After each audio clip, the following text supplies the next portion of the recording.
Es un gusto recibirlos en este espacio. A nombre de Educando en Red, les damos la más cordial bienvenida a la conferencia Comprendiendo lo que hay detrás de las balaceras escolares, promoción y generación de ambientes seguros. Educando en Red tiene como misión el mejorar las capacidades formativas de los adultos para generar Es entornos de saludables para un sano 4.184. crecimiento y desarrollo integral de la niñez y de la juventud en México. Actualmente se conforma por más de 85 instituciones educativas de preescolar a media superior. Trabajamos en base a 4 ejes temáticos estratégicos. Uno de ellos es el cuidado de la integridad de la niñez y de la juventud, por lo que el tema del día de hoy es de gran importancia para nuestra red. Agradecemos a Arca Continental por hacer posible esta conferencia. Es un honor presentar al doctor Javier Alberto Falcón Morales, aliado de Educando en Red. Él es médico, psiquiatra y psicoterapeuta con posgrado en neuropsiquiatría. Cuenta con una maestría en psicoterapia de pareja y familia, maestría en metodología de la ciencia. Es exdirector del Instituto de Salud Mental de Nuevo León. Ha sido catedrático de pre y posgrado en la Universidad de Nuevo León, en la Universidad de Monterrey, Universidad Iberoamericana, así como catedrático en la maestría de psicoterapia de niños y adolescentes en el Instituto de Salud Mental de Nuevo León, por más de 30 años. El doctor Falcón es socio activo del Colegio de Psiquiatría y Psicofarmacología de Nuevo León, AC. Cuenta con más de 30 años de práctica privada profesional en Remedia Clínica Psicomédica, y es autor del libro Balaceras Escolares Desenfrenadas. Demos la bienvenida al doctor Falcón.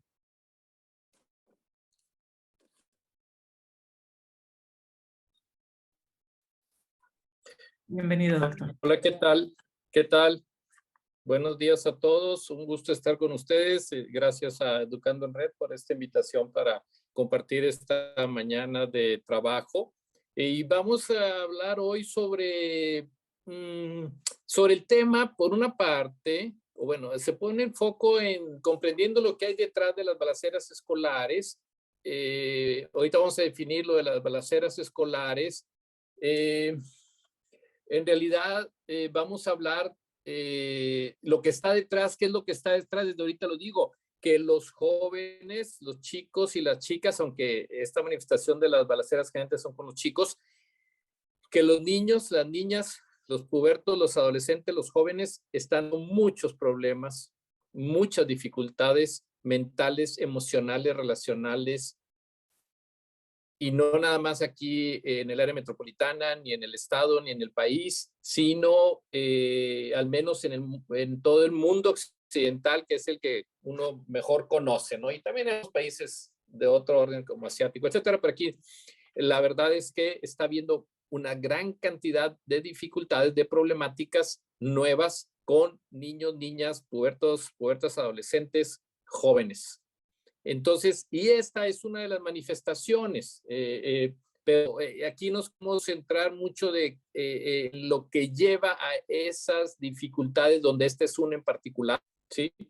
Entonces, vamos a empezar hablando un poquito sobre una visión general, la cual es nuestra visión general sobre la violencia, desde dónde estamos enfocando la violencia, conceptualizándola,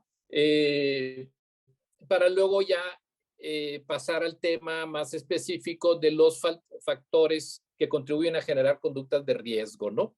La siguiente. Entonces, ¿de qué violencia hablamos? La siguiente. Cuando hablamos de balacera escolar desenfrenada, es la manera en que yo traduje este concepto, que es como se conoce, se maneja en Estados Unidos, que School Rampage Shooting. School Rampage Shooting es como lo denominan en Estados Unidos, y la traducción más aproximada que yo elaboré fue la de una balacera escolar desenfrenada, porque no estamos hablando de cualquier, en este caso, tipo de violencia en la escuela, sino de este concepto particular de balacera escolar desenfrenada, que ahorita lo vamos a delimitando. Es la denominación comúnmente empleada en la literatura especializada sobre el tema en los Estados Unidos de Norteamérica. La siguiente, que es un tema que la siguiente, en la que yo tengo estudiándolo ese tema, pues ya ahorita más de, pues ya cerca de 30 años, ¿sí? O sea, desde los principios de los 90. Tan es así que por eso aquí les comparto esta página, es la página editorial del Norte del 31 de mayo del 1998. Que por cierto, ese título de Papi Matea 20 se lo puso el director de la página editorial, no era mi título, pero ya saben, los periodistas le ponen un título así más para que amarre mejor, ¿no? Pero es una editorial que yo publiqué en mayo del 98, o sea, hace 25 años, cuando ocurrió una de las balaceras más tremendas, tremendas por la edad de los participantes en Jonesboro, Arkansas, donde dos chicos de 13 y 11 años, eran de sexto y quinto,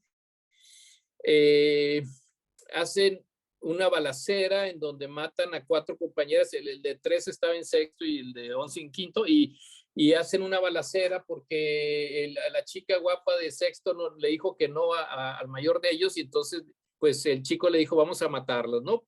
Y entonces hacen una balacera, matan a 4 compañeras de sexto y a una maestra que se puso como escudo.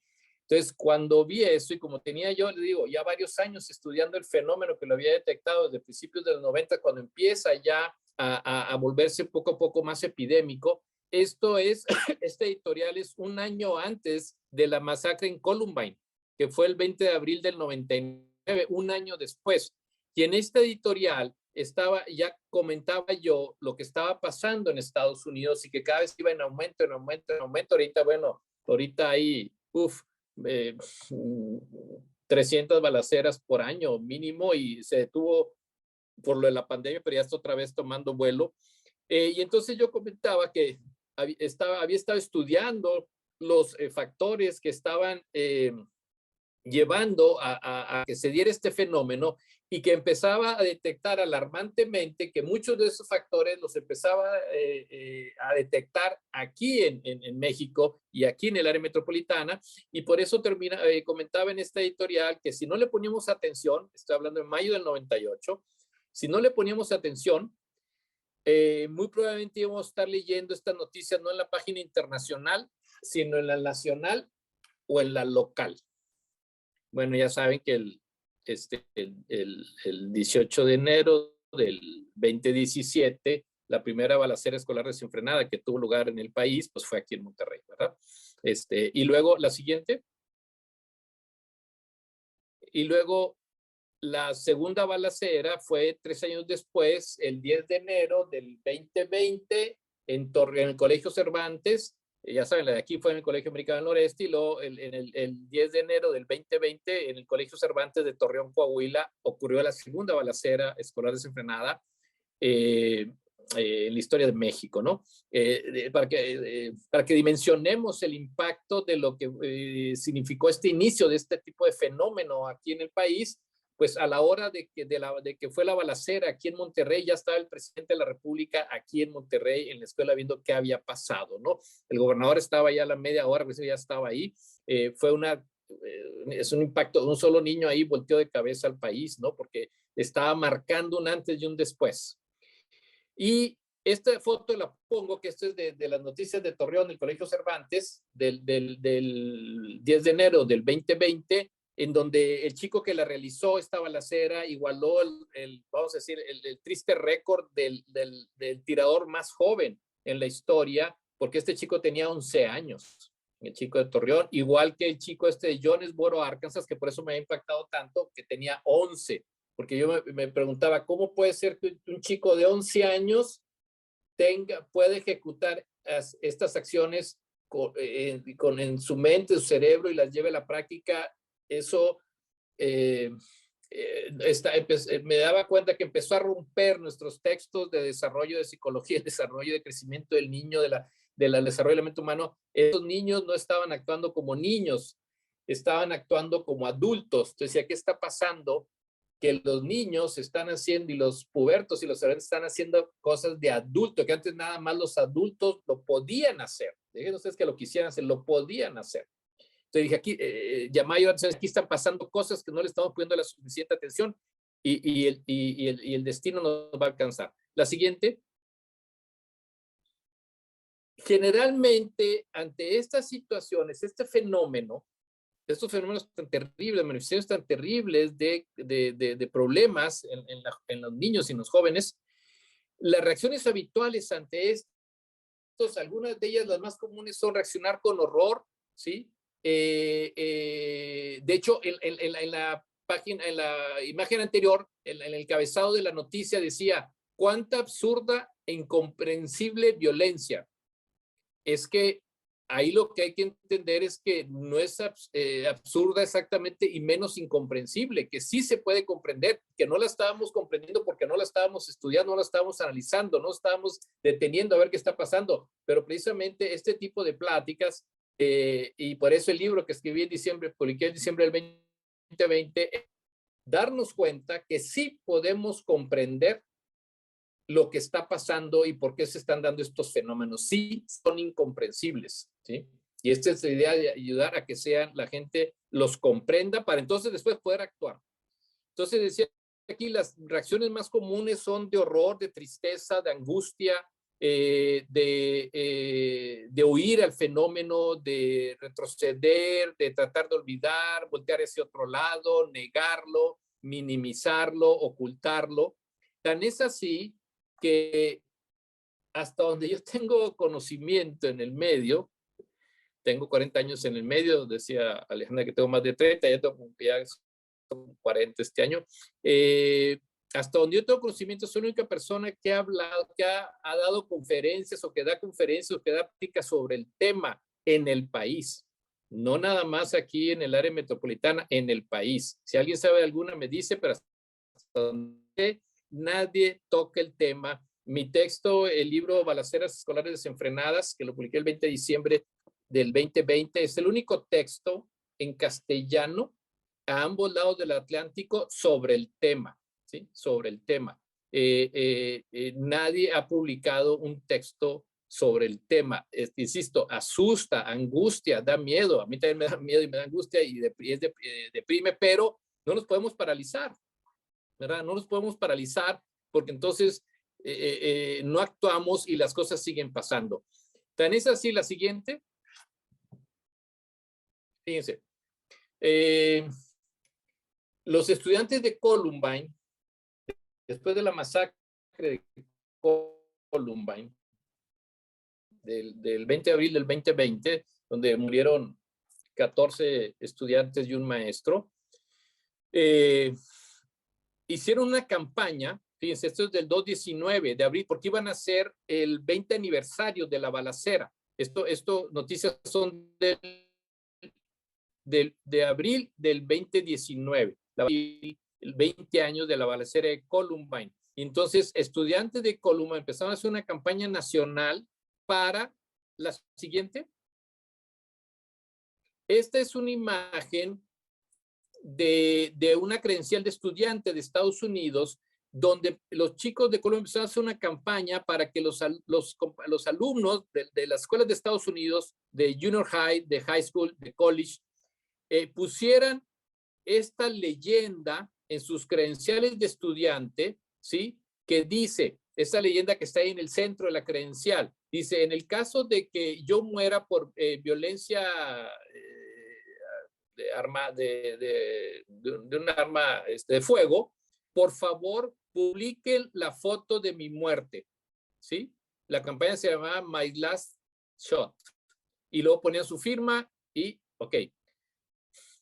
¿Por qué hicieron esto? Porque decían, no queremos que escondan lo que está pasando. Como si publiquen los cadáveres en los periódicos, en las noticieros, en las redes de los chicos que nos están matando, porque no queremos que se vuelva la cara, no queremos que se niegue, no queremos que se vuelva sí, porque queremos que la gente tome total conciencia que nos están matando. Fíjense, nomás qué tremendo esta campaña que hicieron los chicos en el 2019, ¿sí?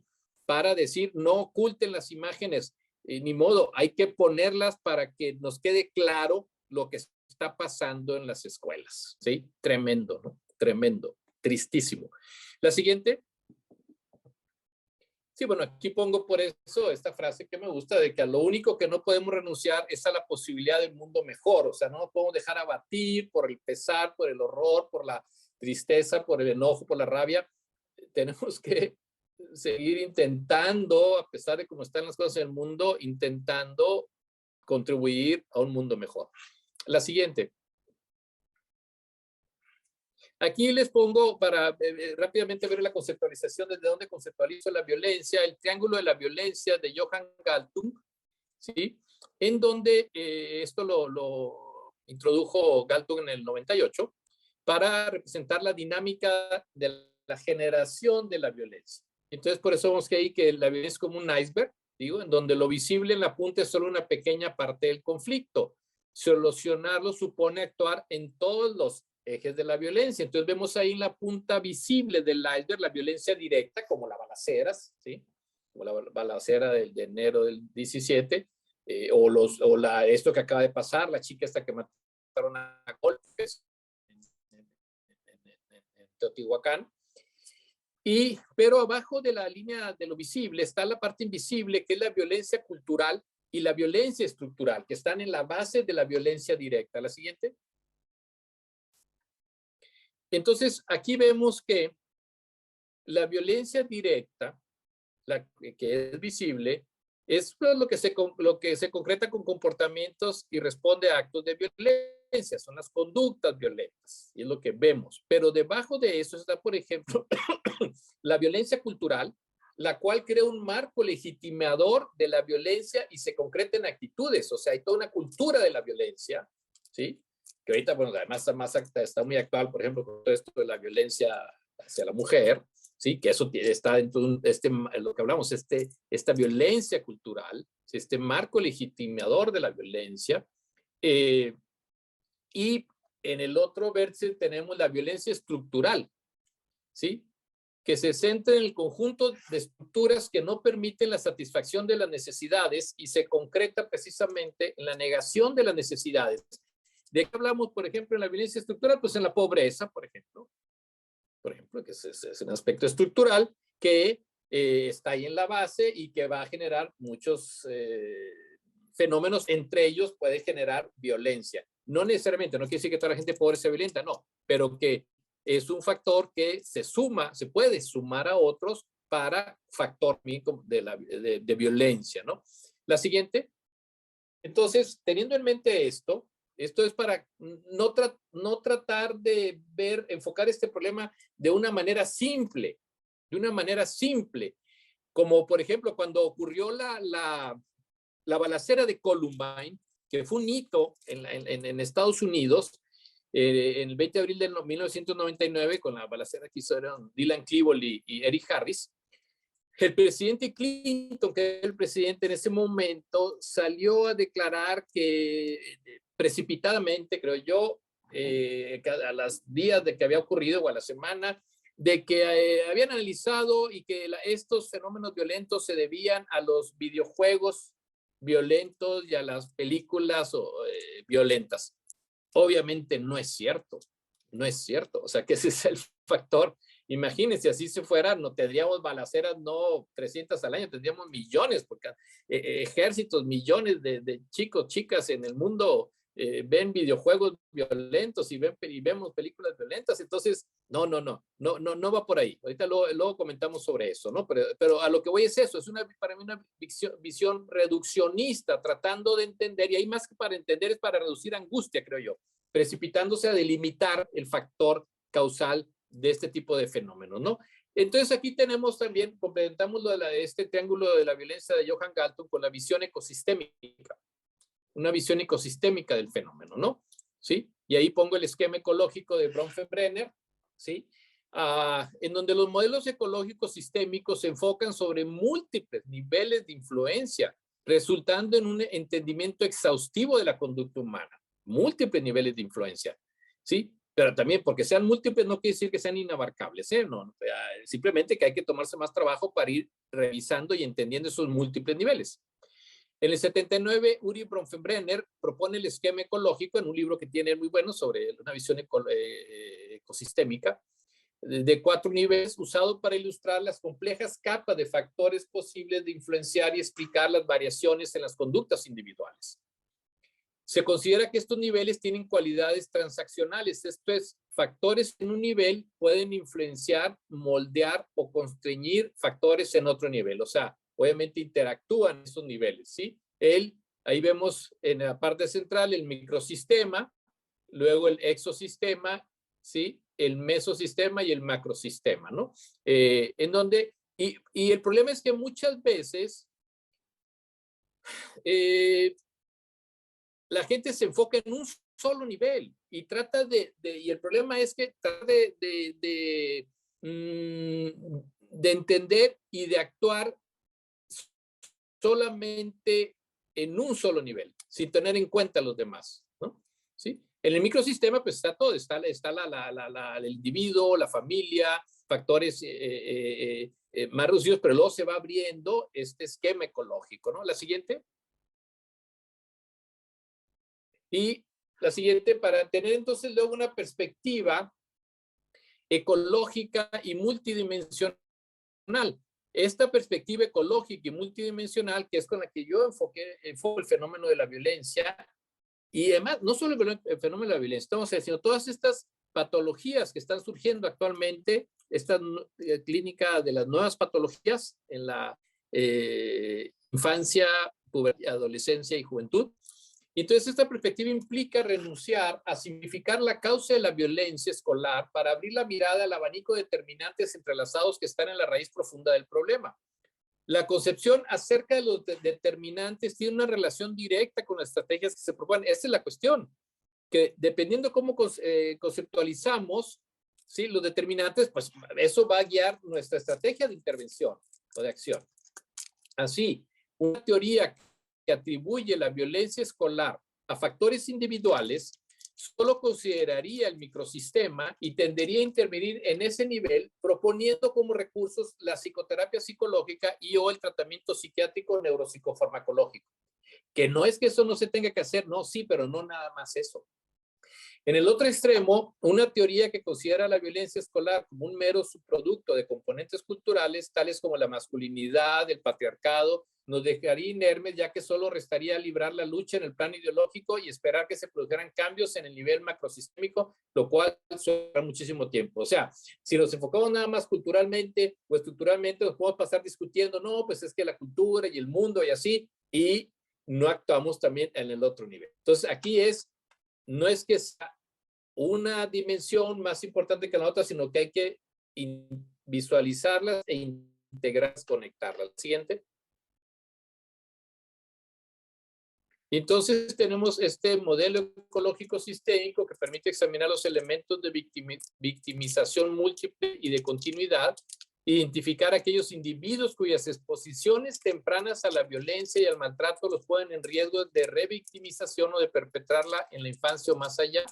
Obtiene una imagen detallada y compleja de las formas en que los componentes del individuo, la familia, el vecindario, la comunidad y la cultura pueden contribuir a una trayectoria más saludable en aquellos expuestos a la violencia, o sea, visualizando todas las dimensiones.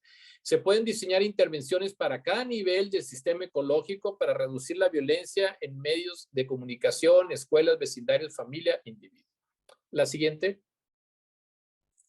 Bien. Vamos a entrar más en materia, que en factores más específicos que se ha encontrado que contribuyen a generar un tirador escolar desenfrenado, ¿sí? A generar este fenómeno, factores más específicos. La siguiente. Bueno, este es un video, no sé si lo van a activar, pero es un video de la organización Sandy Hook Promise. Ya saben, donde esta balacera terrible que hubo en Sandy Hook, en esta escuela de preescolar y primaria, terrible. Y entonces ellos han hecho, tienen una organización para, este está en YouTube, este video, que es para prevención de la violencia, se puede ver ahí. Pero eso es para indicar que como han surgido ya varias asociaciones en los últimos 20 años, bueno, porque a partir de eso, lo que decía de Columbine, no les terminé de explicar, Clinton, además de decir eso, lo que dijo que era de los videojuegos, pero como quiera, obviamente él sabía que no era así, y entonces ordenó que se integrara una task force, o sea, un grupo de trabajo, de estudio, para investigar todo lo relacionado con las balaceras escolares, que ya se daban cuenta que iba escalando y escalando. Hasta esa época no había habido tantas balaceras, yo creo que para entonces había habido menos de no sé, 40 o 30 balaceras en la historia de Estados Unidos escolares, desenfrenadas.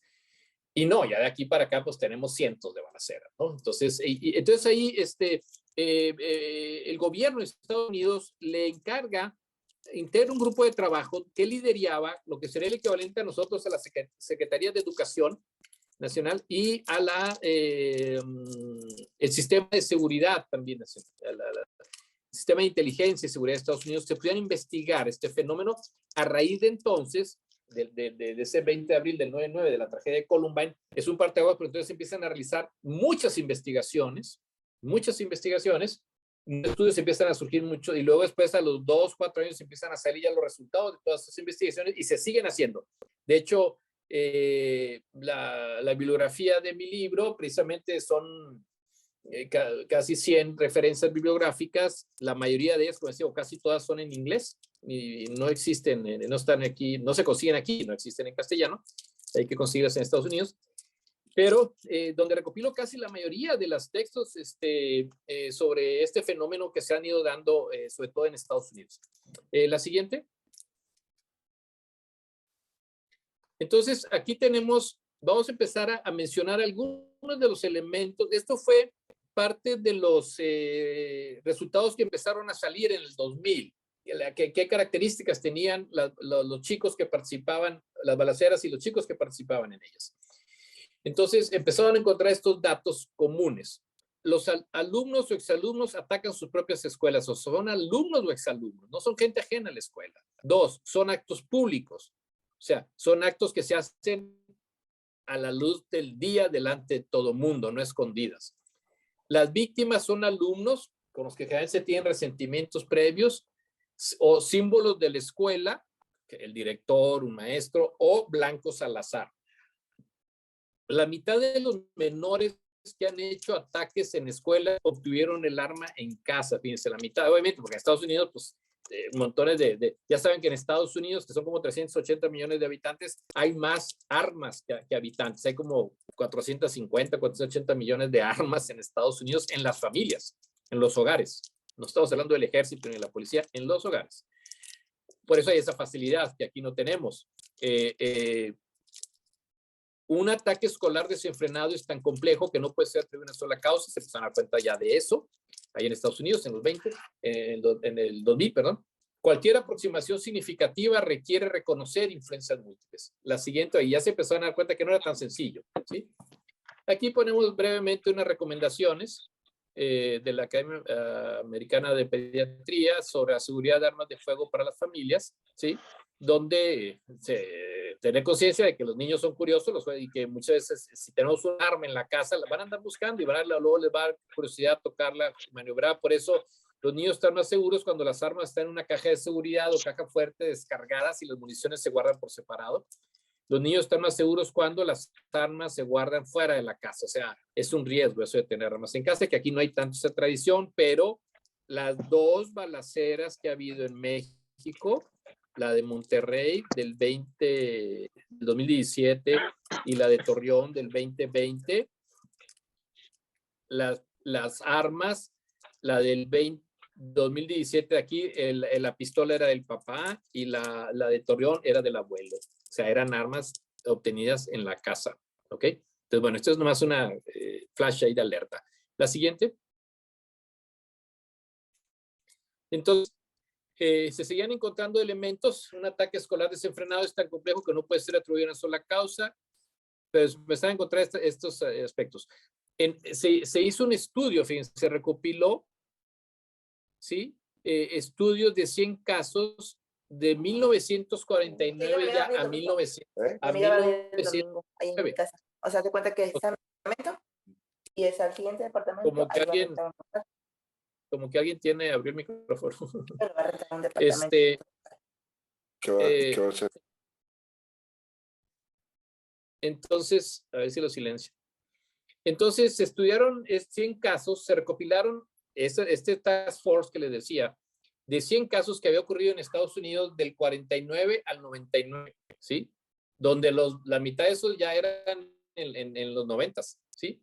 Y entonces también encontraron estos datos. La mayoría eran hombres de raza blanca y menores de 18 años, ¿sí?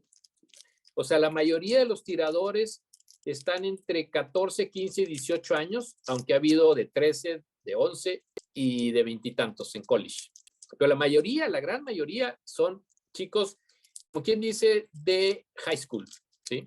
Acuérdense que ese es un problema que yo lo menciono en mi libro, que el high school en Estados Unidos empieza, ya sabemos, en noveno, que para mí esto es un error en la educación de Estados Unidos, porque entonces pones a chicos de 14 o 15 años en junto con chicos que tienen hasta 19 años, a veces hasta 20, ¿no? O sea, chicos de noveno con chicos de décimo, onceavo y duodécimo, en fin, esa combinación no me parece buena. Pero bueno, los adolescentes asesinos invariablemente compartían sus planes con uno o más amigos, ¿sí? Esto es un dato importante, lo vamos a ver, lo vamos a regresar con eso. 99% de los casos, los perpetradores fueron varones, y además los asesinos en masa encontraron los más bordes actúan en el aislamiento, pero estos chicos no actúan en el aislamiento, los de las balaceras escolares no actúan en el aislamiento, ¿sí?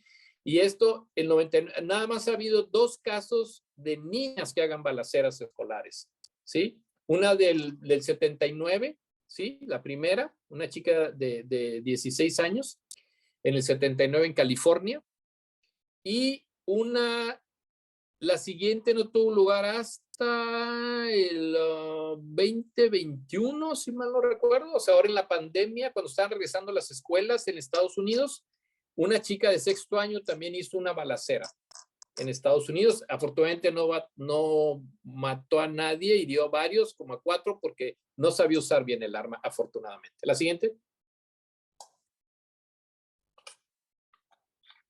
Entonces, se han ofrecido muchas explicaciones sobre el porqué de este tipo de balaceras escolares.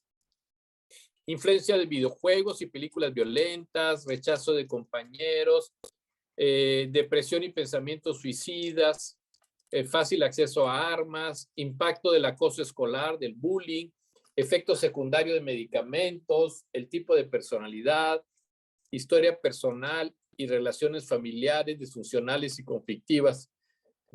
La verdad es que todas estas tienen algo que ver. O sea, no es que sea una u otra, en realidad todas estas son factores que contribuyen, no uno u otro u otro. La siguiente, vamos a ir viendo cuáles son los principales de estos factores que contribuyen. Aquí el hecho se empezó a estudiar, bueno, ¿por qué son que el 99% de los tiradores, hombres, ¿sí? ¿Por qué los chicos, algo dice que no están bien los chicos, ¿no? Y entonces empieza a ver que un factor importante tiene que ver con cuestiones socioculturales y que tiene que ver con la imagen del hombre, la imagen de masculinidad. Y entonces empezó a ver que los tiradores escolares, y lo vamos a ver los otros autores que vamos a revisar, que coinciden, o sea, empieza a aparecer ese factor repetitivo en diferentes investigadores que han abordado el tema. Entonces se ve que los tiradores escolares no solo tienen una identidad frágil, ¿sí? Más específicamente tienen una identidad masculina frágil, ¿sí? Ya sabemos que la convención sociocultural dice que el hombre debe ser físicamente dominante, como la imagen que aparece en el centro, ¿no? Debe ser competitivo, debe ser agresivo, poderoso a los ojos de los demás, controlador, nunca admitir debilidad, actuar más y hablar menos, duro, asertivo.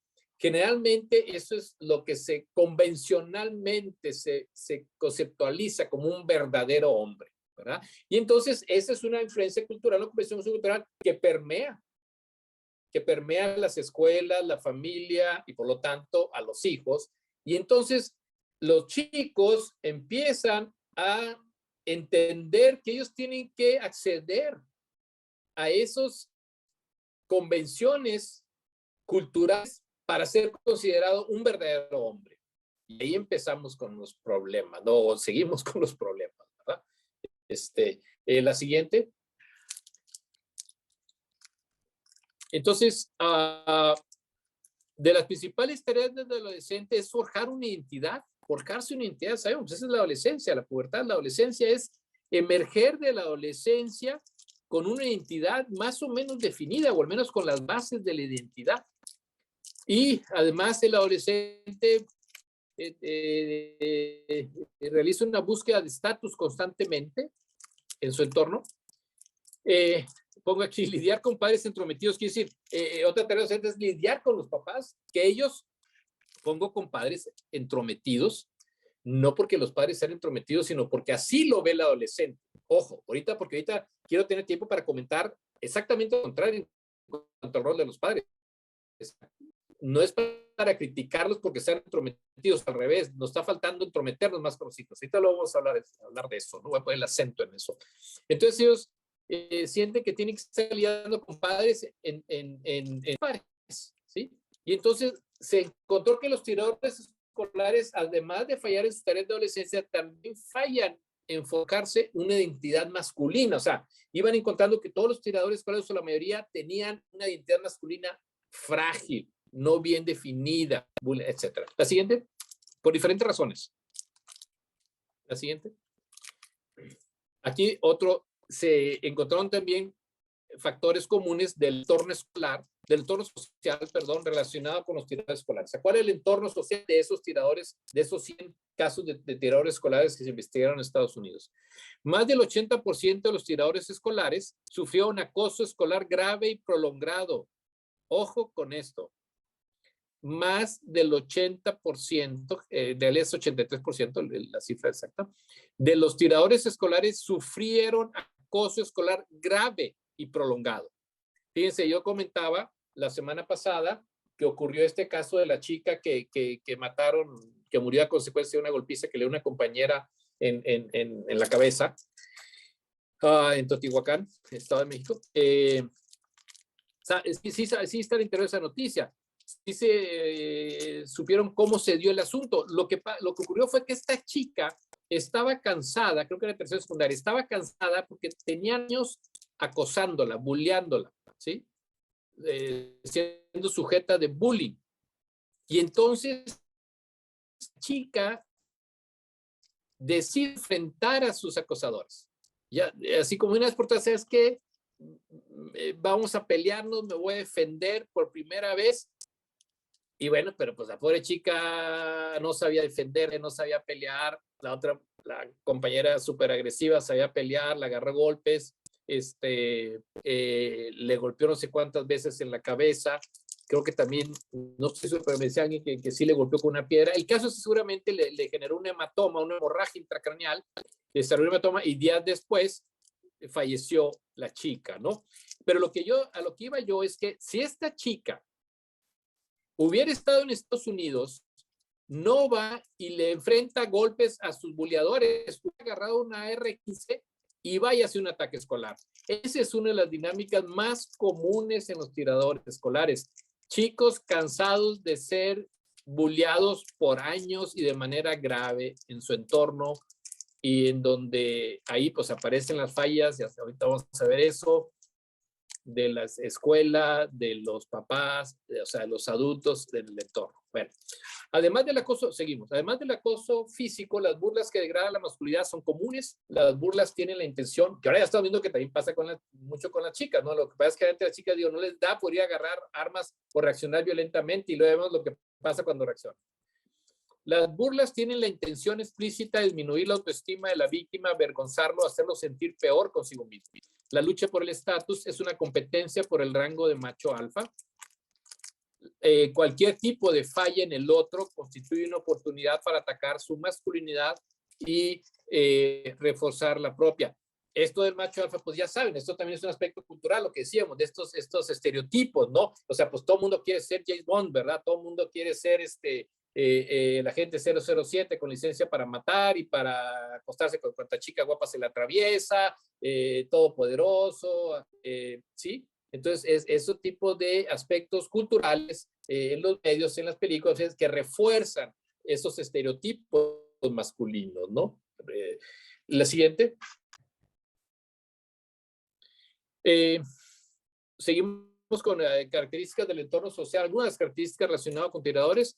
La mayoría son delgados o con sobrepeso, desgarbados, torpes, de baja estatura, débiles, miopes. O sea, tiene alguna cuestión física, alguna limitación o algún problema o identificado como un problema físico, defecto físico que los hace objeto de bullying y de rechazo.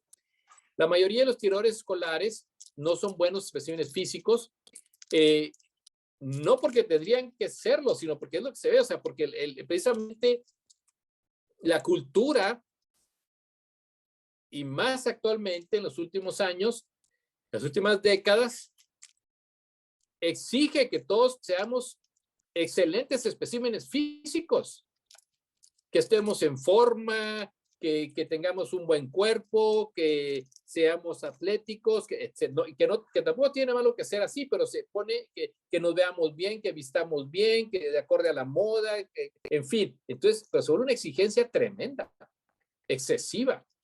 Resulta decisiva la forma en que se perciben a sí mismos, entonces ellos se empiezan a percibir devaluados, deficientes, no dan el estándar y se empiezan a deprimir, se empiezan a angustiar, empiezan a desesperarse. Al final, sin embargo, encuentran que no importa qué tan débiles sean, las armas les otorgan un gran poder, ¿sí? O sea, ok, yo tengo todas estas limitaciones, pero ¿saben qué? Me voy a armar y ahí se van a ver.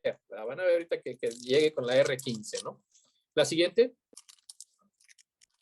O con simplemente con una pistola 22, como el de la siguiente, la de la balacera aquí en Monterrey. La balacera aquí en Monterrey fue con una pistola 22. Y con esa una calibre 22, que supone que es un calibre bajo, pero con eso fue suficiente para matar a la maestra, dejar lisiado a unos compañeros y herir a otras dos compañeras. Y la balacera de Torreón sí estuvo más tremenda porque el chico traía una pistola, traía dos armas, una pistola 22, el chico de 11 años de Torreón, Coahuila, del Colegio Cervantes, traía una pistola 22, pero también traía una Glock. Una Glock es un pistolón, ¿verdad? Creo que es calibre 38. Tremendo. Pero bueno, la falla en la masculinidad también se asocia a dificultades en la socialización, en las relaciones íntimas y en la identidad como un todo. Acosados, humillados y avergonzados se llenan de rabia hacia sus pares y de envidia. Para los chicos con sentimientos de fracaso, como los varones, los chicos normales resultan sumamente perturbadores. O sea, me empieza a causar mucha envidia, mucha perturbación ver a compañeros que la tienen bien padre y que son populares y que son atractivos, etcétera. Entonces empieza a generar todavía más sentimientos negativos, ¿sí? Estos elementos generan un estado agónico en los tiradores escolares.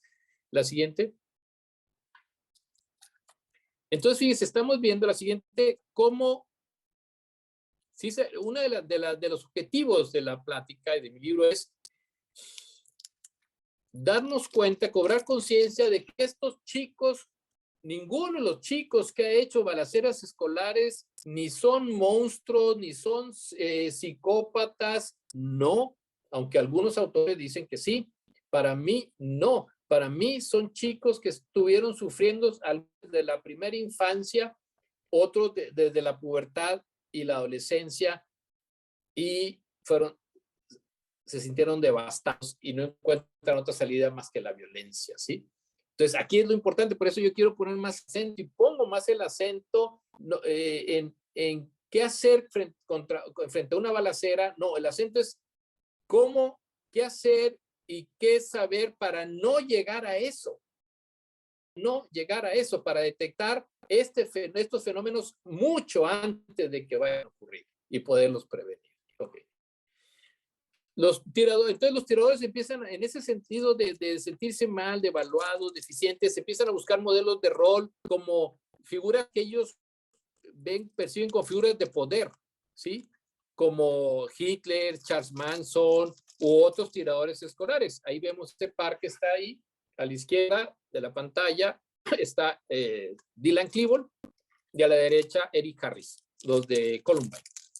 Tenían 17 años, los chicos, ¿sí?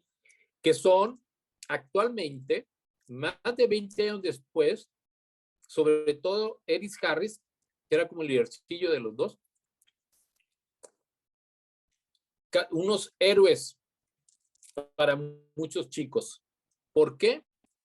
Porque encarnan para ellos uno como ellos de los chicos seres bulliados, hechos menos, atacados, rechazados, marginados, que se rebelaron contra eso y se cobraron. Fíjense, entonces son como unos ideales, ¿sí? El chico de Torreón iba vestido con la indumentaria que usó Eric Harris en la balacera de Columbine, tal cual, ¿sí? Pantalones negros militares, botas militares, tirantes negros que en realidad eran cartucheras para Eric Harris, una camiseta blanca que escrito con el escrito de Natural Selection, selección natural, ¿sí? La selección del más fuerte, la sobrevivencia del más fuerte. También son modelos padres que se involucran en el uso criminal de armas de fuego, ¿verdad? Estas figuras de poder a través de la violencia son altamente atractivas para quienes se sienten inadecuados o impotentes. Aprenden que la violencia mejora la reputación social de los varones. La siguiente. Este autor es un autor importante, un estudiado, es un psicólogo.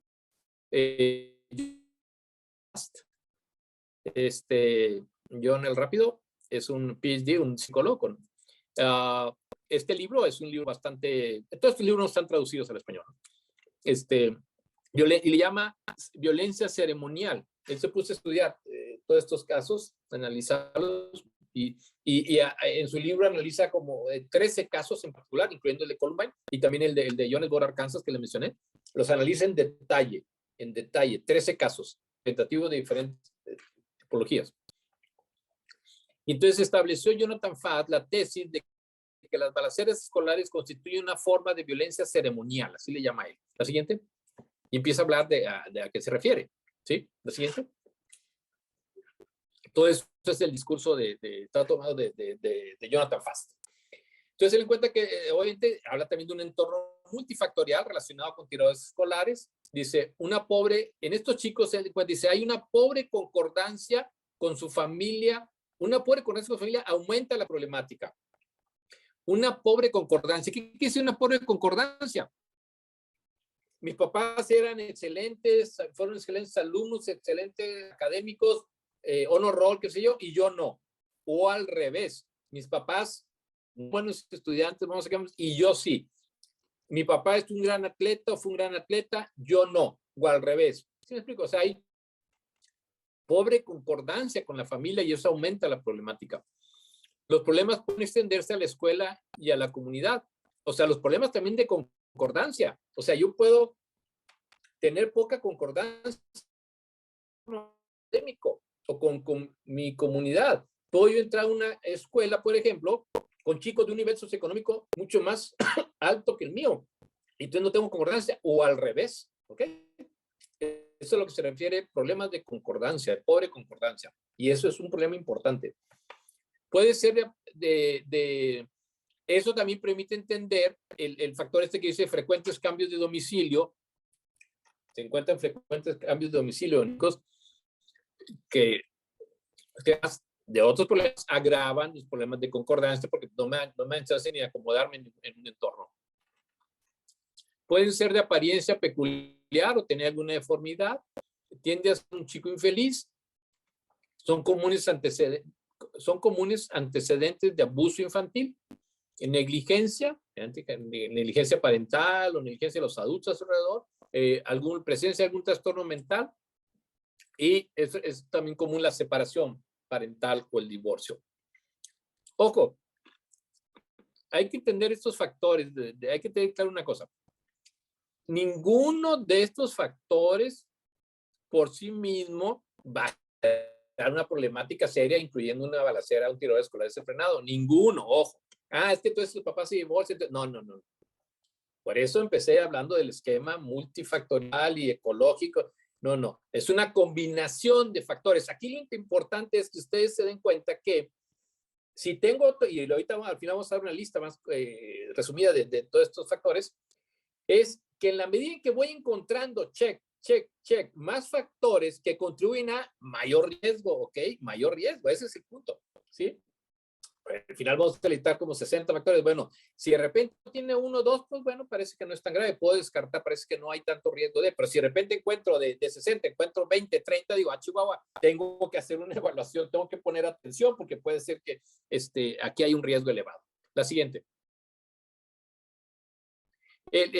Jonathan Fast también empieza a hablar de la importancia de su imagen en estos chicos. Ese adolescente que falla en formar una identidad, y coincide con lo que ven en el otro estudio, frecuentemente se vuelve, fíjense, por aquí le pone, el adolescente que falla en formar en una identidad, frecuentemente se vuelve autodestructivo y suicida. Fíjense qué importante. No nada más pone el acento en que estos chicos generalmente fallan en formar una buena identidad, sino que además, debido a ello, por la angustia, la confusión que les genera, se empiezan a volver autodestructivos y suicidas. Ojo, todas estas cosas, muchas de estas cosas también son aplicables a las chicas.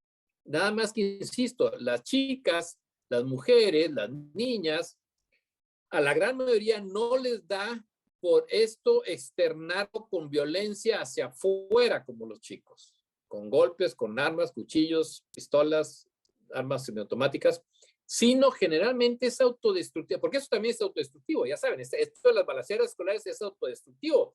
Estos chicos, ahorita vamos a ver eso, es algo que los termina destruyendo también a ellos. Y las chicas, esas conductas autodestructivas, las conductas violentas las vuelven hacia sí mismas. Entonces ahí aparece otros factores, ¿verdad? Como otros fenómenos en donde ellas, esa violencia se la dirigen hacia sí mismas, ¿sí? En lugar de hacia afuera, y entonces se dan otros fenómenos diferentes. Pero no es porque estos no estén expuestas esos factores, pero lo externan diferente o lo manifiestan diferente. De todas las dimensiones de la formación de identidad, una central es la integración en un medio social, ¿sí? El aspecto de integración, ¿no? La siguiente, el poderse integrar. Estos chicos realmente son chicos con una gran problemática para poder integrar. La secundaria y la preparatoria tienen una estructura jerárquica estricta. O sea, la estructura de los chicos, las chicas de los grupos de los chicos es tremenda, es muy estricta. O sea, uno debe seguir rigurosamente las modas en el vestir, la conducta, la forma de hablar, los intereses. Es muy estricta, muy reducida generalmente. Y si no cumples, no llenas esos estándares, se te margina, se te hace a un lado. La siguiente. Estos chicos generalmente son chicos que no batallaban para llenar los estándares sociales, ¿no? Entonces, aquí seguimos hablando de lo de la violencia ceremonial. En los adolescentes, el capital social generalmente está compuesto por talento, algún talento deportivo, intelectual, ¿sí? Simpatía artístico, simpatía, ser bien parecido o parecida, tener padres acaudalados, influyentes, todo eso, si yo lo tengo, me da un cierto capital social, ¿sí? Requisitos para ascender a la escala social: ser ambicioso y habilidad para sobrellevar el estrés y el malestar de la competencia, ser bueno para competir. Ya lo he mencionado yo en mis prácticas anteriores, que desgraciadamente el sistema actual desde hace muchas últimas décadas, sobre todo, cada vez fomenta más un aprendizaje competitivo y no un aprendizaje cooperativo. Ojo, luego vamos a regresar sobre eso. Los adolescentes, por su estado natural de desarrollo, pueden presentar inmadurez socioemocional importante, lo cual les puede complicar lidiar con un entorno tan exigente.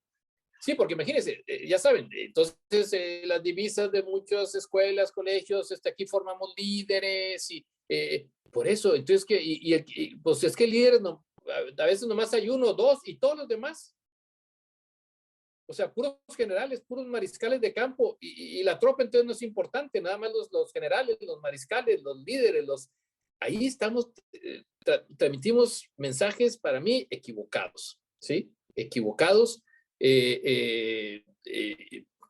competitivos, individualistas, narcisistas. Ahorita vamos a regresar sobre ese tema, ¿sí? Que son para mí las áreas de oportunidad que tenemos que tener en las familias y en las escuelas. La siguiente. Okay. Durante el tamizaje, en la secundaria o en la prepa, el candidato deriva hacia el fondo de la pila, ¿verdad? O sea, ese tamizaje, esa selectividad, quién es guapo, quién es guapa, quién es bueno, quién es malo, quién es atractivo, quién es simpático, se empieza a ver ese tamizaje, ¿sí? Y entonces se van quedando arriba los buenos, las buenas, los exitosos, ¿sí? Y se van quedando, van derivando hacia abajo de la pila, ¿sí? Como digo aquí, se empiezan a encontrar ahí los excluidos, los locos, los rebeldes, los delincuentes. Entonces estos chicos, a sentirse marginados de los principales grupos del colegio, entonces para ser alguien, se empiezan a integrar otros grupos minoritarios. Entonces se vuelven satánicos, darketos, góticos, emos, cualquier cosa que indique grados de afiliación y poder, pero entonces se afilian a grupos considerados también como marginales, pues más se margina, inclusive con todo el grupito, ¿sí? Nomás agrava, no soluciona nada, soluciona en un momento porque tiene un grupito, pero más fácilmente se suma a otro elemento para la marginación. Y generalmente estos chicos, los que se encontraba que los chicos que hacían los ataques escolares también eran chicos que generalmente habían sido rechazados en las citas con las chicas, ¿sí?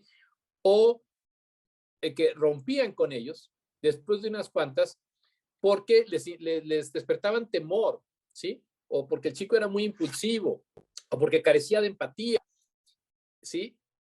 Y que difícilmente ocultaba su rabia por ser marginado. Entonces, son chicos que generalmente no tienen éxito con las chicas, ¿sí?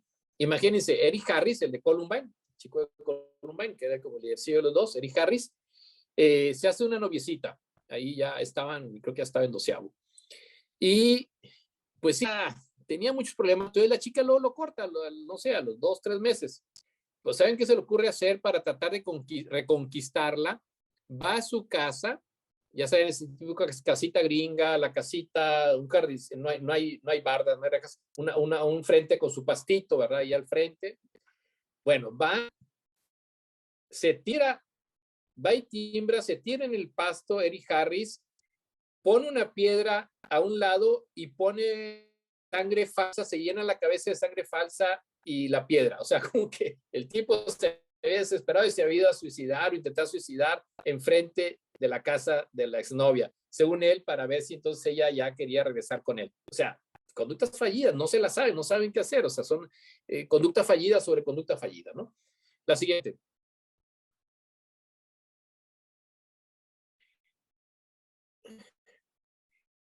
Más elementos del entorno social, ¿sí? Los adultos, incluyendo sus padres, pueden evadirlo por las razones antes mencionadas. O sea, los adultos los empiezan a evadir, o sea, sacarle la vuelta, a no querer entrarle al problema. Ahorita lo vamos a mencionar, quiero tener tiempo para echar el rol de acá de los papás y los adultos, los maestros, pero los evaden. El personal escolar puede pretender no darse cuenta, esperando que se gradúen antes de que ocurra algo horrible. O sea, híjole, ahí vamos pateando el bote y a ver si los logramos sacar de la primaria, de la secundaria, de la prepa, antes de que haga un desastre, ¿verdad? Con cada acto de exclusión y rechazo, él crece más alienado y furioso con sus pares, la escuela y la familia por la contribución que imagina de ellos su problema, porque cada vez va sintiendo que todos están contribuyendo a hacerlo sin mal. Él puede sentirse traicionado por sus hermanos, hermanas debido a sus éxitos académicos y sociales. Si las hermanas o hermanos o alguna hermana tiene buen éxito académico, ellos se sienten traicionados, sienten como un insulto que dicen, como que me estás embarrando en la cara que yo no soy bueno, tus éxitos, ¿verdad? O sea, lo lee generalmente como una injusticia. La siguiente.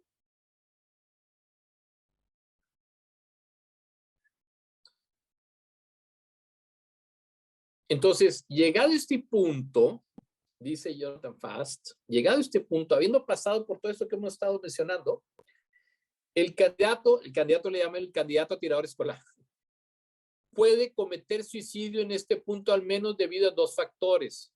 Uno, debido a un narcisismo, que es un narcisismo negativo.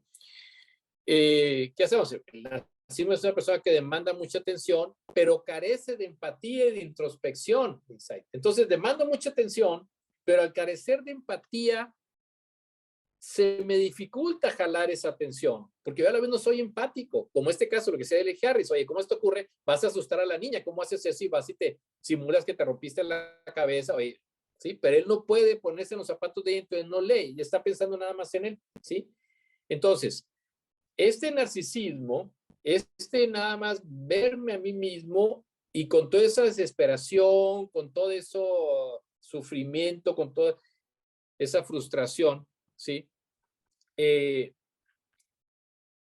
Empieza a actuar sinérgicamente y entonces también origina lo que dicen los norteamericanos en estos casos, que se juntan las ideas de suicide plus revenge, ideas de suicidio, o sea, autodestructivas, finalmente, todo esto es una ruta que te lleva a algo autodestructivo, porque estos chicos hacen las balaceras escolares, las planean teniendo en mente que de ahí no van a salir vivos. Ellos es un suicidio, por eso le llaman un suicidio ritual. Por eso dice, transforman un suicidio, un evento privado, en un asesinato en masa pública.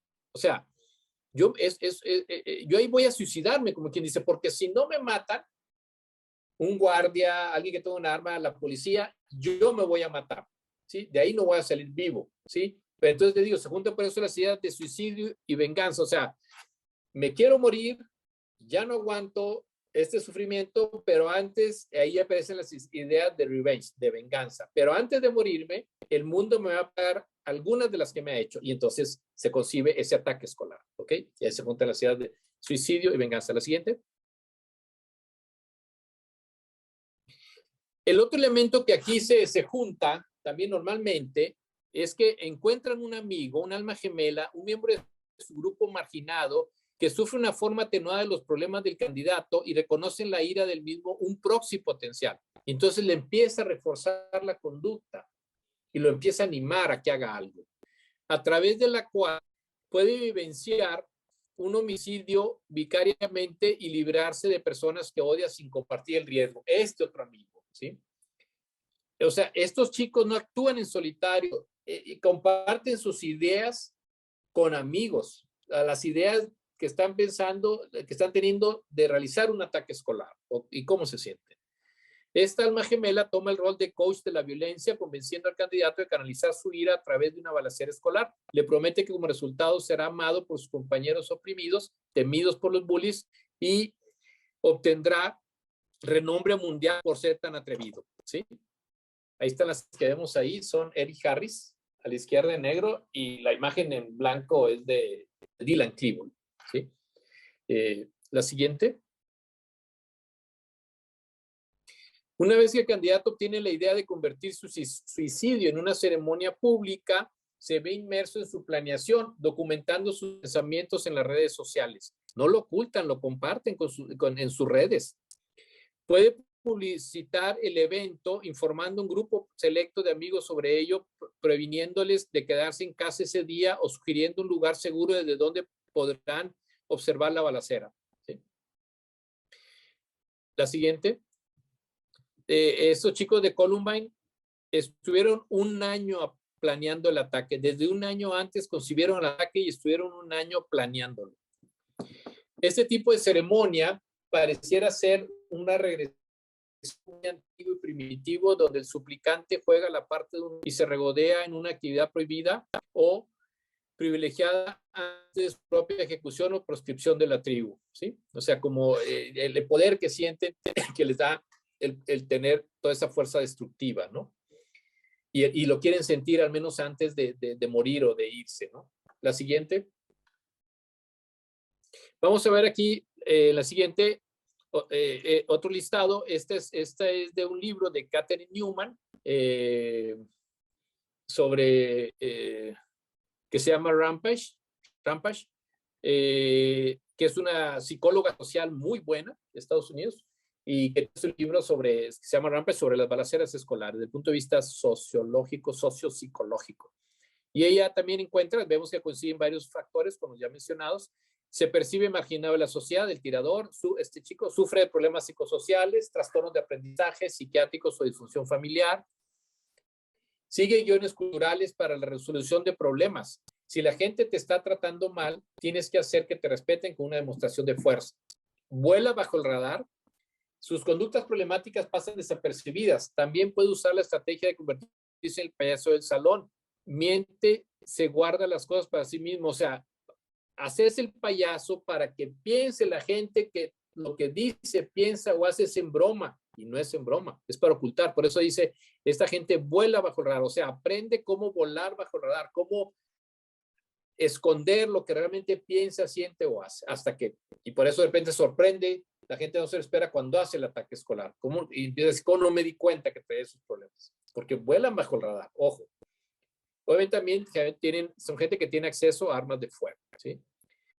La siguiente es de otro psicólogo clínico. Ese es un psicólogo clínico, Peter Lachman, ¿sí?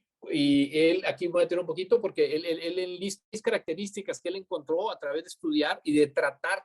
Él tiene una casuística de chicos en donde se pudo prevenir, se pudo detectar el riesgo, se evaluó y se pudo prevenir un ataque escolar. Entonces él analiza casuística de tiradores escolares consumados, en unos 3 libros publicados sobre el tema, que están ahí en la bibliografía. Bueno, en mi bibliografía tengo 2 de él. En la bibliografía de mi libro hay un tercero que apenas sacó el 2021, creo. Así que también lo tengo ya, pero es otro, más reciente. Él no solo analizó los perfiles de los casos que ya habían ocurrido y muchos ya muertos a través de los historiales, sino que además estuvo analizando casos en su clínica donde veía chicos que habían sido detectados con un riesgo, pero muy importante, así de hacer un ataque escolar, casi a punto de hacerlo. Entonces él encontró también en estos chicos, se tienen 3 elementos: carencia de empatía, rabia existencial, suicidio y depresión severa, reactividad extrema, vergüenza, envidia y fracaso de la masculinidad o de la fantasía. La siguiente, vamos a ver cada uno de estos 6. Entonces, por ejemplo, la carencia de empatía, que es muy importante. Y los factores que estos chicos no carecen de empatía. Ahí sí se parecen a los sociópatas, que no tienen, ahí sí tienen 0 empatía, o los serial killers, pero estos chicos también tienen problemas para empatizar. Y esto puede ser originado por el enojo que sienten, la rabia que les bloquea la empatía, el embotamiento mental emocional por los traumas, pueden ser en algunos casos alucinaciones, una estructura psicopática. Esto es de Lachman, que no estoy de acuerdo con ese aspecto de Lachman, pero bueno, esa sería otra discusión. Él dice que sí hay en algunos, en muchos, no en muchos, en un tercio de estos, una estructura psicopática. Una división de yo contra el mundo, inseguridad, desesperada por congraciarse con los demás y ser integrado, y virtualización del lenguaje.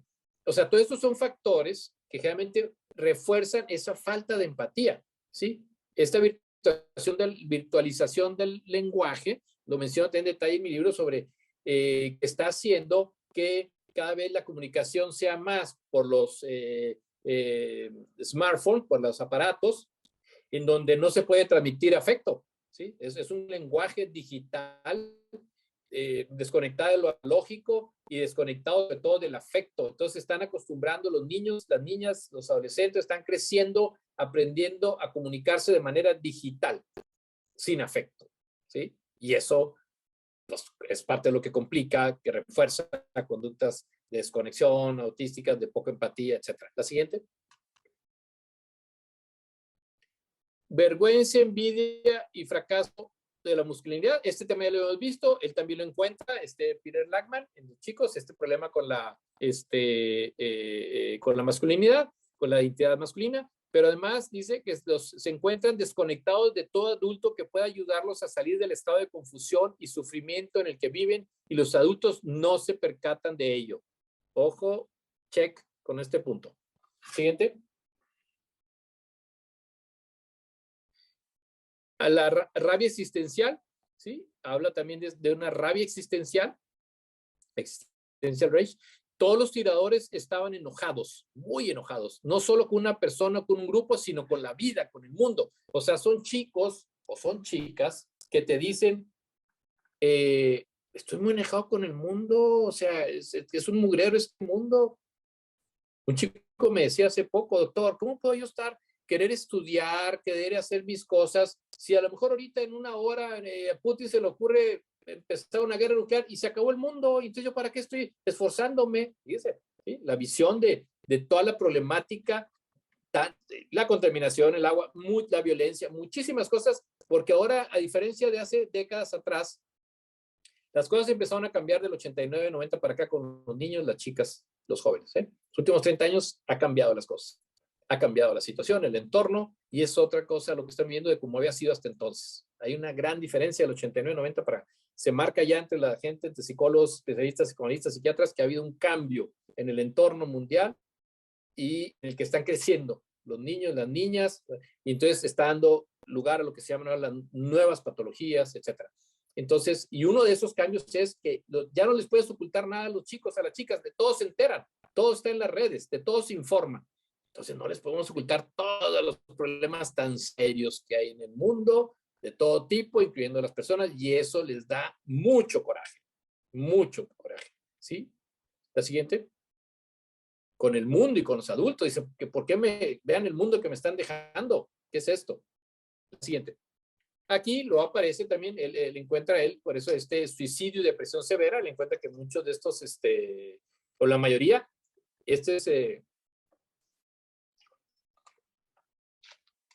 yo estoy totalmente de acuerdo con él. Ese es un factor muy importante para mí. Los dos chicos de aquí de México seguramente sufrían de una depresión severa, muy severa, inclusive una depresión mayor, ¿sí? Una depresión mayor, según el DSM-5, que inclusive se denomina como depresión psicótica, una depresión severa, ¿sí? Hay que estar bien deprimido para dispararte, ¿verdad? En la cara, ¿verdad? O sea, el chico de aquí de Monterrey se disparó aquí abajo en la mandíbula, y el chico de Torreón se disparó en el ojo, la gloca. Imagínense, nada más, se quedaron muertos. ¿Qué tan mal te debes de sentir para que elijas dispararte en la cara, destruirte, que seguir viviendo? Terrible. De ese grado, ahí medimos ese grado de depresión, de sufrimiento de estas gentes, de lo que está pasando con los chicos, con las chicas. La depresión severa es la fuerza impulsora de sus gestos suicidas. Lachman prefiere denominar la angustia existencial para remarcar el grado tan intenso de sufrimiento emocional en los tiradores, su desesperanza, su sensación de desamparo, de soledad y de odio hacia sí mismos, su visión de un mundo sin valor. Si el amor y las relaciones no son significativas, no hay objetivos y nada importa. ¿Para qué seguir viviendo? La siguiente. La siguiente. La siguiente habla también de una reactividad extrema. Me voy a empezar a ir un poco más rápido porque veo que nos estamos acercando cerca a los 15 minutos finales, y quisiera ver si podemos tener, aunque sea un pequeño espacio, para si hay preguntas o comentarios. Me parece importante escucharlos. Entonces voy a tratar de aumentar un poquito el paso, ¿sí? Estos chicos sufren de una reactividad extrema. O sea, ya está en un grado en que con cualquier cosita se desesperan, se enoja, ¿sí? O sea, hay una sobrereacción ante experiencias cotidianas en los que ya tienen muy poca tolerancia, ¿sí? Ya están muy reactivos, ¿sí? Y además, no solo a eventos presentes, sino se vuelven también en coleccionistas de injusticias.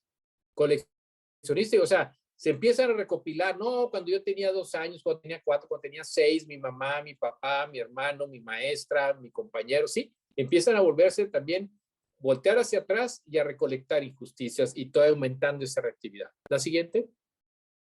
Habla también del rol de la fantasía, ¿sí? Que es el último factor de Peter Lachman, que juega un rol importante en cuanto que estos chicos usan mucho la fantasía, o sea, fantasean mucho sobre lo que están pensando y sintiendo. Entonces se pueden a idear escenarios en donde hago esto, voy y balaseo y lo actúo. Inclusive, Eric Harris y Dylan Klebold realizaron meses antes, como medio antes, un video, fíjense nada más, para una tarea escolar. Ellos estaban en el taller de video, algo así, de la escuela de filmación, y eran buenos para eso. Bueno, realizaron un video como una parte de una tarea escolar de ellos haciendo un ataque escolar. O sea, actuaron lo que hicieron una vez y lo filmaron y lo entregaron como una tarea. Imagínense nada más. O sea, ok. Entonces fantasean mucho, en su imaginación le dan, repasan muchos escenarios, ¿sí? ¿Sí? Y eso los prepara para la situación real. Lo van imaginando, lo van previendo. La siguiente. Miren, aquí les hago ya un listado final, ¿sí?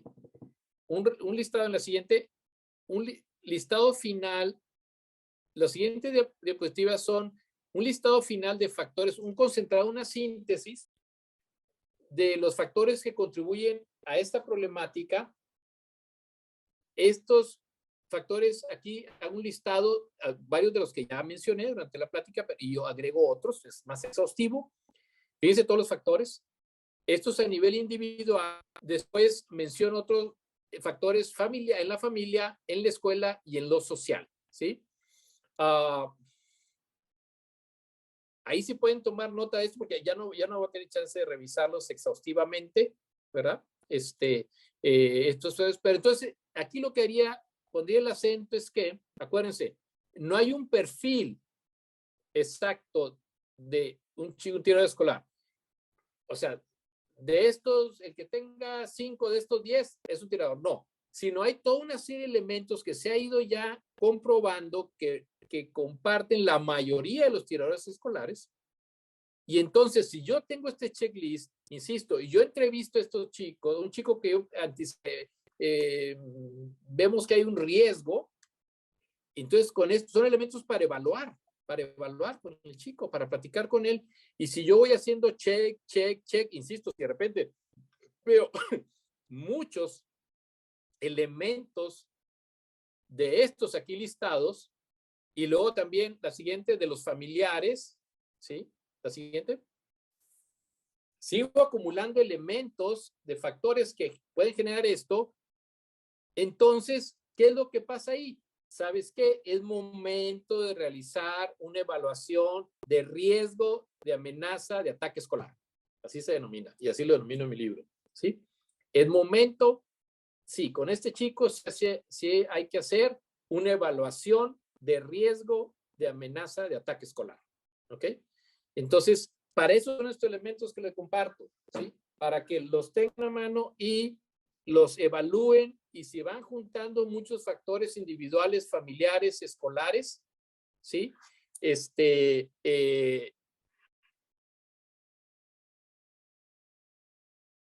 Activo el protocolo de evaluación de riesgo, ¿ok? De evaluación de riesgo, es un protocolo, ¿sí? Que hay que tener, ¿sí? Mira, si pones antes de regresas a lo de la familia, para nomás algunos highlights en lo de familia y escuela, para ahorita ya caer aquí, por ejemplo. Eso sí le voy a poner atención porque es muy importante, familia y escuela. Nomás lo voy a repasar así rápido. Relaciones padre-hijos turbulentas, es lo que se encuentra. Padres inmaduros mental y emocionalmente. Por eso también hay que entrevistar a la familia, ¿verdad? Historia familiar de al menos 3 generaciones con trastornos mentales. Eso es de Murray Bowen, psiquiatra psicoanalista, también de los fundadores de la Escuela Sistémica de Palo Alto, California, además, que en uno de sus libros de la familia en el individuo menciona que para que se dé un trastorno grave mental emocional se requiere al menos 3 generaciones con problemas mentales emocionales familiares. Este es un trastorno grave, pero así todo, psicosis, depresión mayor, adicción, etc. Carencia de cercanía, intimidad en la familia. Estos son datos bien importantes, elementos bien importantes, componentes bien importantes. Aceptación familiar de conductas patológicas, se normalizan las conductas patológicas, vivir en problemados, se normaliza. Falla de límites apropiados, fallas en el reconocimiento de la autoridad.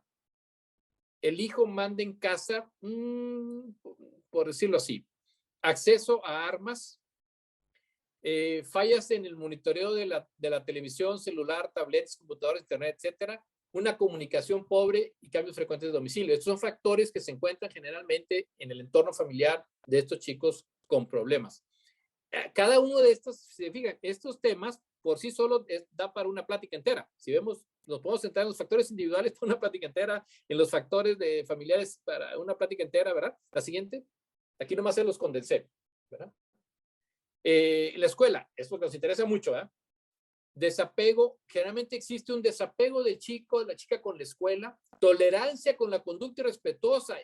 En la escuela se da una tolerancia en ciertas escuelas a la conducta irrespetuosa, eso también está en la familia. Los papás cada vez toleran más conductas irrespetuosas de los hijos.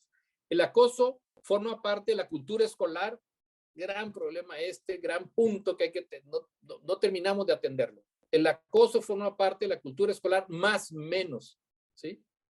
Sigue habiendo situaciones como estas graves, producto de acoso escolar. Disciplina inequitativa.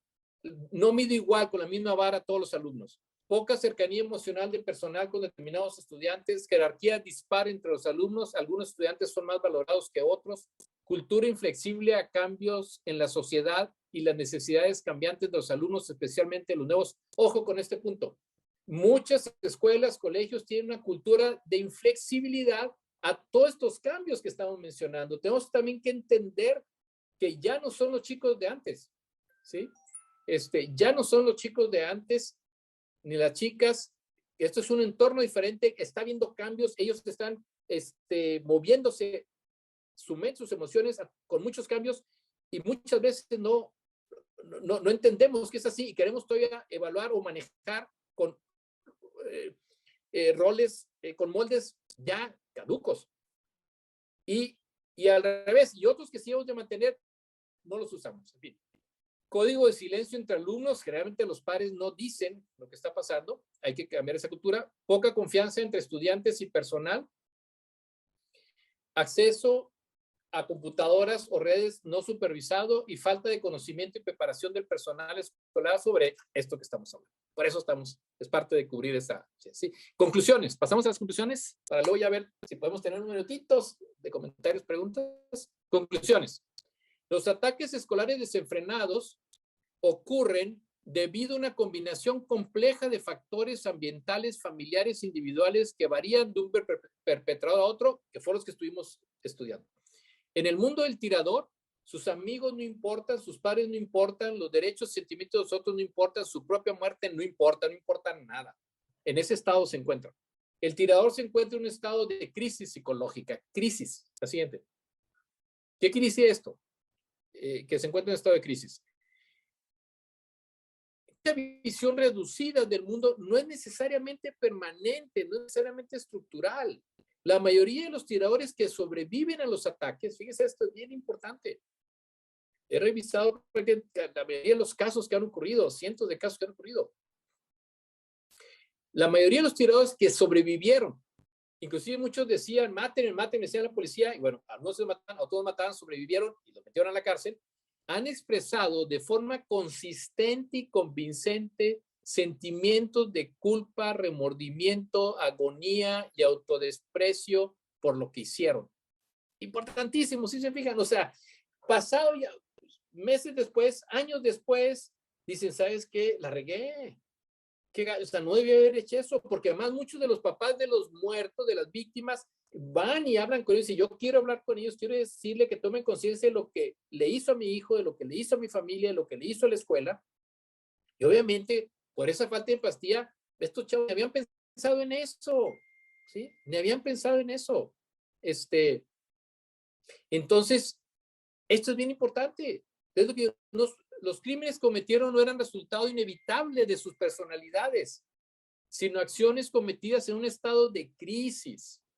Si hubieran recibido contención y ayuda durante las crisis, ya no digamos antes, no hay razón para asumir que necesariamente se iban a convertir en asesinos. Eso es así, bien importante, porque la mayoría de la gente reacciona, no, son monstruos, que qué bueno que se murieron, que los mataron, los debían de quemar en leña verde. Estaban sufriendo, estaban destrozados, se les cerró el mundo, no veían más y no recibieron ayuda. ¿Ok? Bueno, aquí terminamos, aquí le dejamos, estamos ya casi van a ser ya casi las 11, ¿sí? Esto me encantó, esto lo pusieron, no lo puse yo, lo puso Educando en Red, me encantó. Para educar a un niño falta la tribu entera. Dale tribu, hay que unirnos, hay que movernos a la tribu, ¿ok? Muchas gracias por su atención. Muchas gracias. No sé si queda algún minutito para si algunas preguntas que quisieran destacar o compartir o algunos comentarios. Doctor. Muchísimas gracias, doctor. Paulina va a hacer el favor de leer algunos de los comentarios y preguntas. Sí, doctor. Mire, primero, bueno, agradecen mucho la información y comentan pues que es urgente conocer y adaptarnos a todos estos cambios y que no solamente los docentes o directores los conozcan, sino también los administradores y bueno, pues obviamente los padres de familia. Comentan también que a veces es muy lamentable pues que muchos colegios no están preparados y aunque quieren intervenir, pues no se tiene la preparación para hacerlo. Y que el que se haya restado autoridad a los maestros para intervenir, pues también podría ser una causa de que esto se vaya aumentando. Y las preguntas, una empieza, que se preguntan si la nueva tendencia de los jóvenes de no dar importancia a lo físico, considerando este tema de la discriminación y con la supuesta aceptación a la diversidad de género y todas estas nuevas pues, patologías actuales, si esto va a resultar en un cambio en esta conducta social de los tiradores que han coincidido en que la masculinidad se ve implicada. Es decir, si va a haber un cambio en esta parte de la masculinidad con todas estas nuevas patologías actuales y con el tema de la discriminación y aceptación de todas las nuevas tendencias. Bueno, entonces ese es un tema por sí solo, es complejísimo y da para no para como para una mañana entera. Pero sí les sé decir que para mí es otra manifestación de estas problemáticas actuales, de estas dificultades. Para mí eso es parte de la confusión de identidad, así como hablamos que los tiradores escolares están teniendo uno de los problemas es que tiene una tremenda dificultad para conformar su identidad.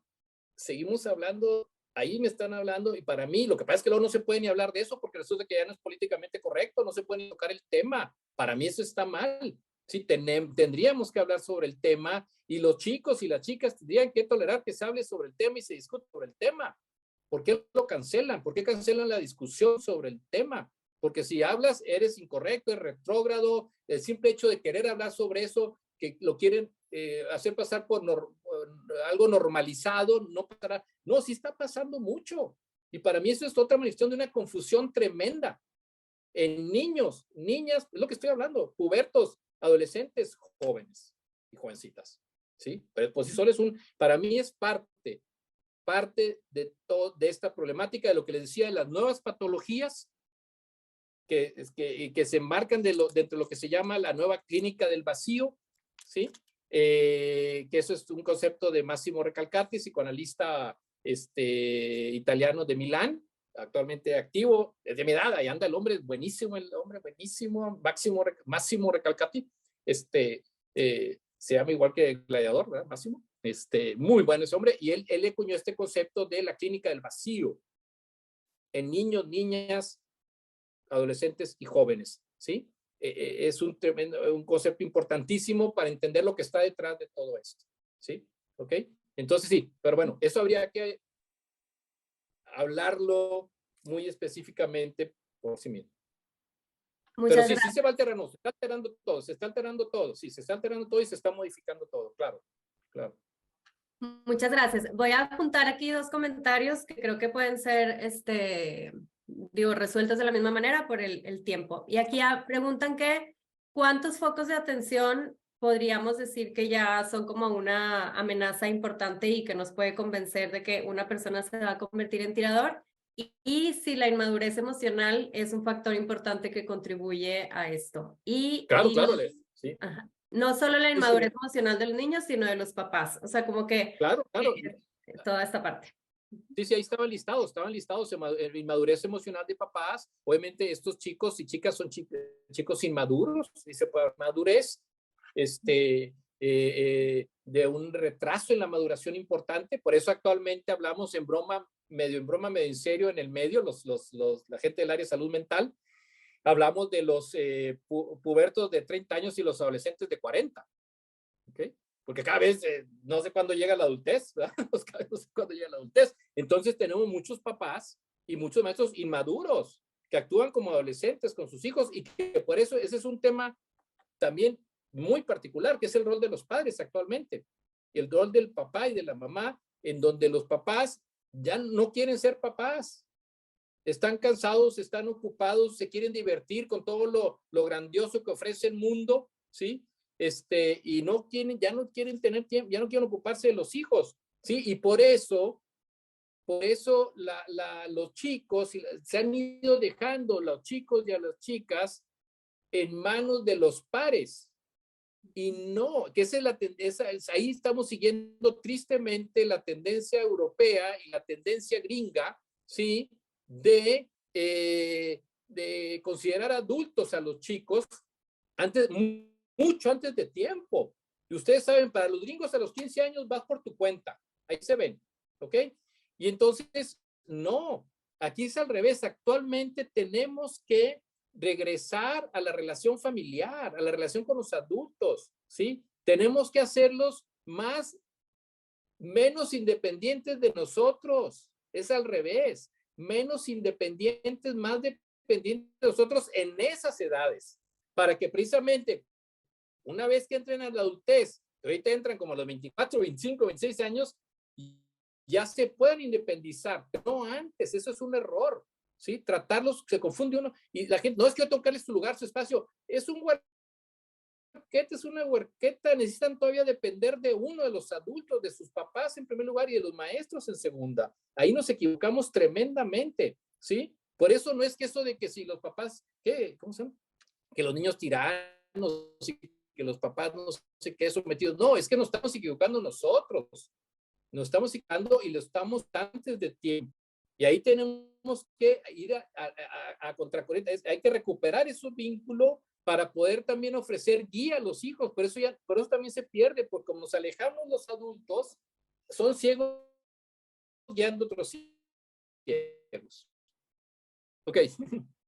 Y todo eso, ahí creo que sigue y viene, si quieres poner la otra, creo que viene para los que les interese, pues eso está, muchos de estos temas están en mi libro de las balaceras escolares desenfrenadas. Creo que tienen una imagen después de esta, creo.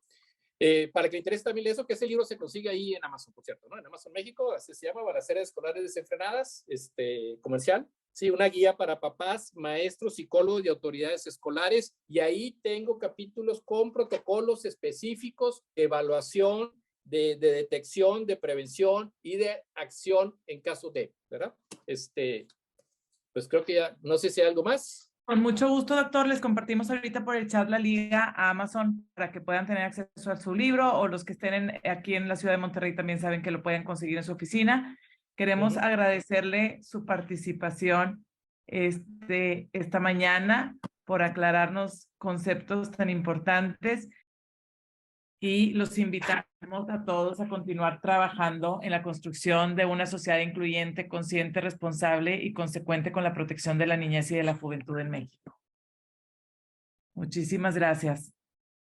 Muchas gracias a ustedes. Un gusto de saludarlos a todos ustedes y a todo el público. Qué amable de estar aquí con nosotros.